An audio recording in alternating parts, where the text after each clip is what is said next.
m'appelle Anthony. Salut. Salut, ça va? Ça va? Ouais, c'est cool, c'est cool. Tu sais pourquoi il y a autant de monde? Ah ouais, son dernier cours a eu un certain succès. Et t'en as pensé quoi? J'ai détesté. J'ai adoré. Ce prof est brillant. Un but de sa personne. Des techniques pédagogiques super originales. Je le trouve Mystérieux. louche et inutilement sévère.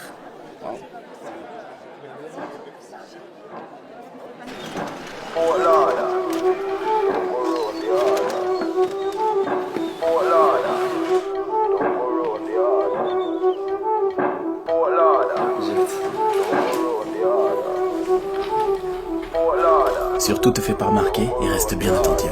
Pourquoi? Parce que c'est le meilleur. I see him, so me do it. Vous êtes sûrement inscrits à ce cours en pensant y trouver la vérité absolue. So me do it. Eh bien, je peux tout de suite vous dire Hey yo, que vous aviez raison. just touched down in another Do it. Je suis le professeur Guillaume Détales et bienvenue dans mon cours de psychologie sociale. So me do it. Comme on préfère l'appeler, comment sortir de la friend zone. C'est mon imagination ou le nombre de mes élèves a considérablement augmenté depuis la dernière fois. Bon, commençons. Je vous rappelle que la friend zone serait un endroit psychologique dans lequel on se retrouve piégé lorsque l'on ressent des sentiments amoureux envers quelqu'un qui n'a que des sentiments amicaux à notre égard. Qu'en avons donc conclu la dernière fois? Pourquoi? Qu'il y a la seule friendzone qui existe et celle dans laquelle on se met seul en se comportant trop amicalement avec quelqu'un qui nous plaît. Et donc? Alors sortir de la friendzone consiste tout simplement à changer son comportement. Opter pour le comportement séducteur au dépend du comportement amical. En gros, ça dépend que de nous. Très bien, maintenant faites-vous plaisir et donnez-moi des signes. Des signes qui nous montrent que nous nous sommes probablement mis dans la friend zone. La voix au téléphone. La voix. Si on s'appelle le soir et je prends pas ma voix grave de mec fatigué, c'est clairement la friendzone. Très bien. Quelqu'un d'autre? Si je réponds rapidement à son message alors qu'il a pris des heures avant de me répondre, c'est la friendzone. Pourquoi? Parce que si c'est un pote et qu'il met des heures avant de me répondre, c'est pas grave, je peux répondre vite. Par contre, si c'est un flirt, faudrait pas qu'il croie que je guette ses messages. Plutôt qu'il le sache, c'est ça? Exactement. C'est plutôt une question sur un des signes. Accélérez, accélérez. Vous voulez que les gens nous quittent avant la fin de l'histoire ou quoi? Si elle like ou commente notre dernier post Instagram, c'est bien parce Pas que... forcément, mais si elle like une photo de vous qui date de 3 ou 4 mois, c'est bon signe. Parce que là, elle veut vous montrer qu'elle a remonté votre profil. Un dernier? Mais qui l'ont doit Les deux tapes sur l'épaule. Les deux tapes. Alors, après avoir rigolé ou qu'on est en train de se dire au revoir, une fille qui est à l'aise avec un garçon aura tendance à poser sa main sur son épaule. Alors si c'est juste poser ou caresser, c'est bon signe. Par contre, si elle tapote son épaule, là, croyez-moi, c'est la friendzone. D'accord. Très bien. Écrivez le sous-chapitre comment désamorcer le processus d'amitié. Désamorcer? Un problème? Vous en parlez comme si c'était une bombe, comme si c'était mortel. Depuis quand est-ce que l'amitié est quelque chose qu'il faut redouter à tel point qu'on doive la désamorcer? Bon, vous avez l'air d'avoir perdu un ami. Vous êtes persuadé que c'est à cause de moi? Quoi, c'était votre meilleur ami? Écoutez, ce n'est pas de ma faute si votre ami C'est n'a... vous qui avez déclaré que la friendzone n'existait pas. C'est depuis vous qu'ils remettent tout en question si on a le malheur de leur envoyer un cœur bleu. Vous avez créé des monstres incapables de se contenter d'amitié. Depuis vous, dès qu'ils ont l'impression de détecter un signe d'une soi-disant friendzone, ils ont subitement envie d'en sortir. Parce que vous les avez encouragés à en avoir peur, à voir ça comme quelque chose de vexant, comme quelque chose qu'ils doivent désamorcer. Alors qu'au contraire, ce que vous n'avez pas dit, c'est que lorsque quelqu'un vous considère comme un véritable ami, vous comptez vraiment. Et bien plus qu'un énième crush comme on en croise 1 million dans une vie. Bien plus. Vous avez créé des monstres. À votre avis, combien de couples se sont formés depuis votre premier cours Comment sortir de la friendzone? Combien ont réussi à transformer leur amitié en relation amoureuse? Amitié qui durait sans doute depuis des années. Des centaines? Des milliers? Combien? Et ces nouveaux couples, on dirait quoi? 6 mois? 1 an? Grand max? Vous êtes persuadés de créer de l'amour, alors que tout ce que vous faites, c'est détruire de l'amitié. Parce que l'amour échoue bien plus facilement que l'amitié. J'ai compris ce que vous essayez de nous dire, mademoiselle. Alia. Je ne vous ai pas demandé votre nom. Eh bien, je vous l'ai donné quand même. Vous avez terminé, mademoiselle Alia?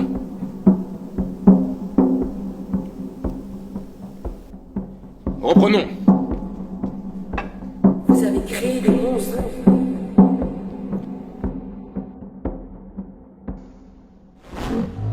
Détruire de l'amitié. Admettons. Vous, ne me donnez pas aussi votre nom, il ne m'intéresse pas. Quelle est la nourriture que vous aimez le moins? Quoi? Allez, dans quel restaurant vous n'allez jamais manger? Japonais. Pourquoi? J'aime pas le poisson cru, les sushis et tout. Si je vais, je prendrai que des brochettes. Donc bon, ça va un peu cher pour des brochettes. Ne me racontez pas votre vie. Quelqu'un est d'accord avec lui ici? Vous deux, vous êtes ensemble?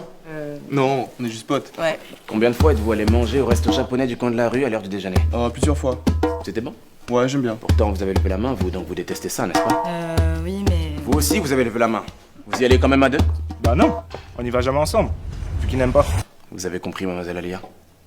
Votre théorie dit que je détruis l'amitié. Mais dans le cas 1, votre soi-disant ami va venir manger des sushis avec vous et des petites brochettes en vous cachant qu'il déteste ça. Tandis que dans le cas 2, votre ami vous dira qu'il n'aime pas ça en prenant le risque que vous y alliez avec quelqu'un d'autre. Et alors?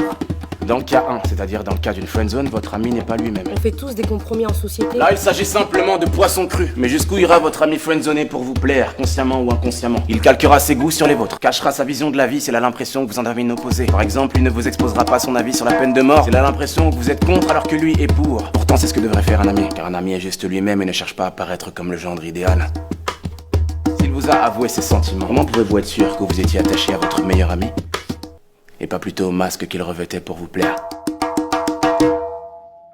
Si c'est ce genre d'amitié que j'ai détruit, y a pas mort d'homme. Reprenons. Nous allons donc voir comment désamorcer une amitié naissante en plusieurs étapes. Une amitié non voulue, une future friendzone. Vaut mieux tenter de la désamorcer ou y mettre fin plutôt que de faire semblant, n'est-ce pas? Je vous rappelle que la friendzone n'existe pas. D'ailleurs, quelqu'un ici saurait comment détruire une amitié sincère et réciproque? Pas une naissante, mais une sincère et réciproque. Allez, un peu d'ingéniosité. Dites-moi comment détruire une amitié sincère et réciproque. En créant de la jalousie? Non. En prenant ses distances? Non. Et si vous nous donniez la réponse tout de suite? Parce qu'on va donner toutes les réponses possibles et inimaginables et vous allez nous donner la réponse géniale auquel personne n'aurait jamais pensé. Alors, épargnez-nous tout suspense, non?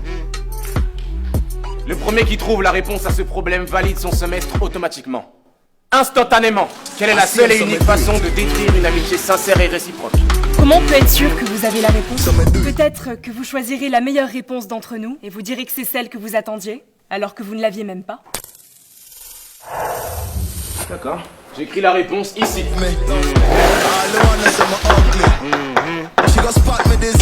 Vous avez jusqu'à la fin du cours pour la trouver.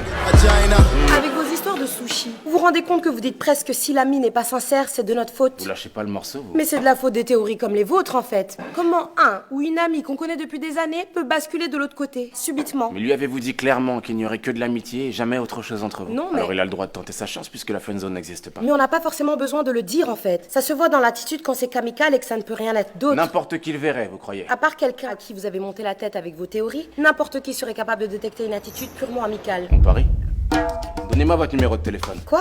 Vous voyez l'homme de ménage à l'extérieur de l'amphi? Il s'appelle Richard, il travaille dans cette université depuis un peu moins d'1 an et il est homosexuel. Allez lui parler, invitez-le à sortir comme manger ou ce que vous voulez.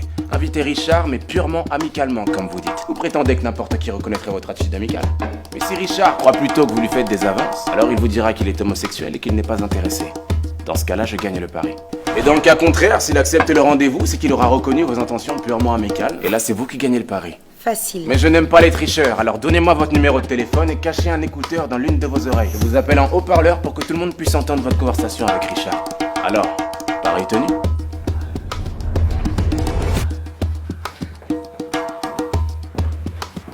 Salut. Je prends un peu l'air. Ce cours est super ennuyant. Oh, soyez un peu plus crédible.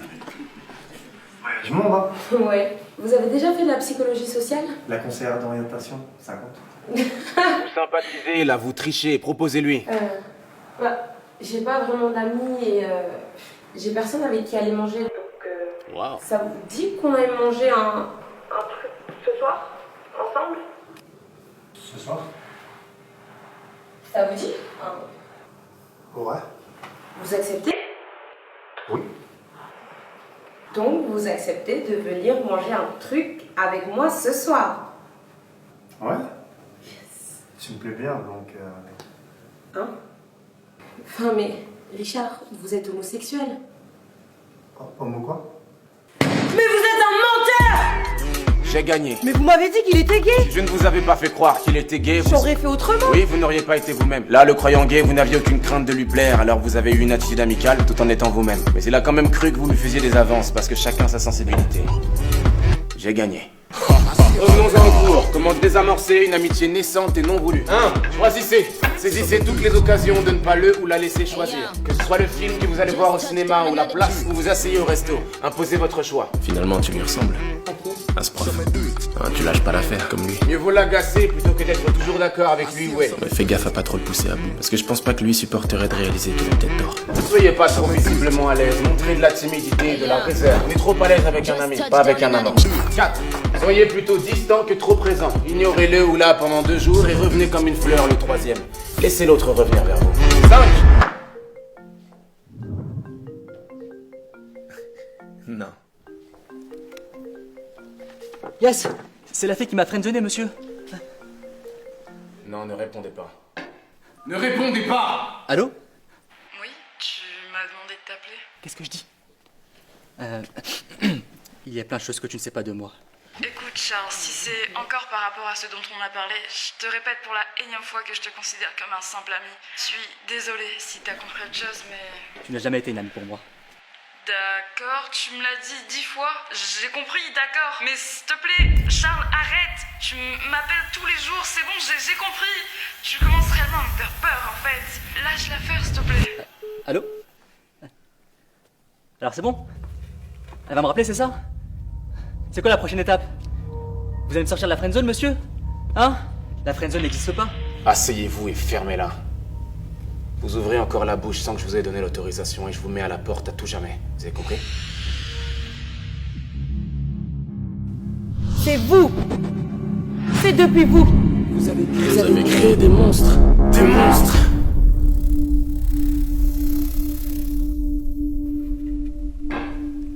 Mademoiselle Alia, je suis désolé que vous ayez coupé les ponts avec votre meilleur ami, simplement parce que mon cours l'a poussé à être sincère avec vous. Désolé qu'il vous ait menti depuis le jour de votre rencontre. Je suis désolé qu'il n'ait pas continué à ravaler ses sentiments sans vous le dire, pour que vous puissiez garder un ami fidèle, un toutou, qui va toujours de votre sens et qui vous regarde avec des yeux pleins d'étoiles pour vous permettre de faire le plein de confiance en vous et votre petite personne. Je suis désolé. Mais ne nous faites pas croire que vous ne le saviez pas. Vous faites semblant d'être remonté contre moi et mon cours, alors que vous n'arrivez simplement pas à avaler le fait qu'il vous estimait bel et bien comme un énième crush, comme on en croise 1 million dans sa vie. Il était votre meilleur ami. Mais vous n'êtes visiblement pas assez bien pour être la sienne. Faites avec.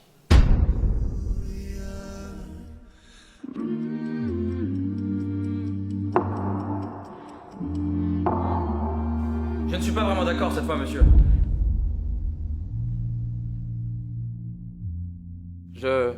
Enfin, peut-être que son meilleur ami la considérait vraiment comme son ami, sincèrement. Ah, c'est donc lui ton ex-meilleur ami. Mais que suite à votre cours, qui était génial, peut-être qu'il s'est dit que s'ils s'entendaient si bien, peut-être que ce serait du gâchis de ne pas tenter de se mettre ensemble.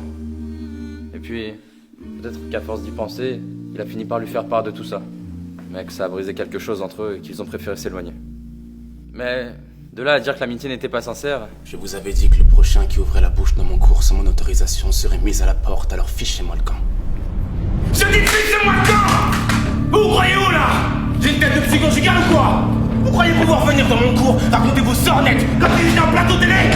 Et vous aussi, mademoiselle, vous créez des monstres. Sortez de mon cours et ne revenez jamais.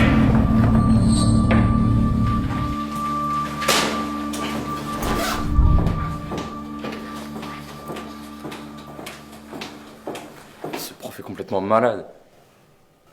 Je te dirais pas que je te l'avais dit. Tu changeras jamais, toi. Est-ce que tu penses qu'on devrait... Doucement, n'allez pas trop vite. Vous avez suivi mon cours, n'est-ce pas?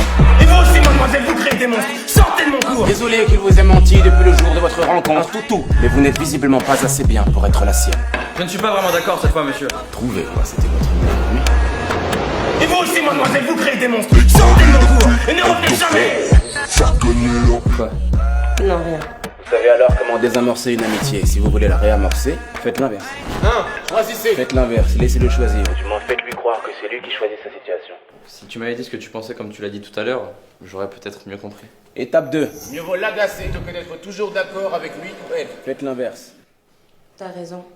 Soyez pas trop visiblement à l'aise, montrez de la timidité et de la réserve. Le contraire, détendez-vous. 4. Soyez plutôt distant que trop présent. Anthony? Ouais.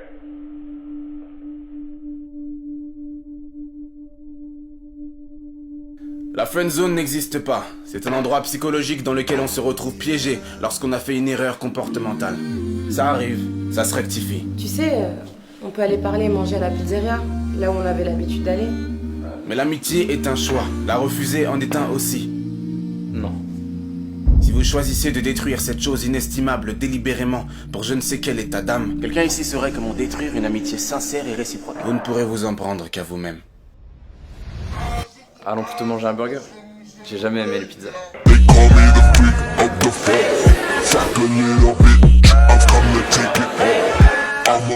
tapes sur l'épaule.